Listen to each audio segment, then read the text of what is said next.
kişilərin yerə tüpürməyi, o da bir ayrıca yaralı yerimizdir bizim. Mən bunu daha danışmaqdan, amma düşünürəm ki, yavaş-yavaş artıq tərbiyələnirlər. Mənəviyyatla bağlı olan bir məsələdir. Ən qəribəsi budur ki, mənə həmişə o maraqlı gəlir. Yerə tüpürməkdir, cəmiyyət içində burun təmizləməkdir. Bəzi adamlar maşınında oturur, elə bilirlər ki, heç kim görmür onları. Mən hətta bu dəfə bunu çəkdim, paylaşdım. Gəldi, çıxdı, sən demə məşhur bir aktyor imiş, mənim də xəbərim yox imiş. Xahiş elədilər ki, o paylaşımı silin.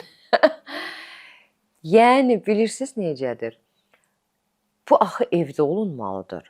Bir insan necə rahat şəkildə cəmaət içində tüpürə bilir?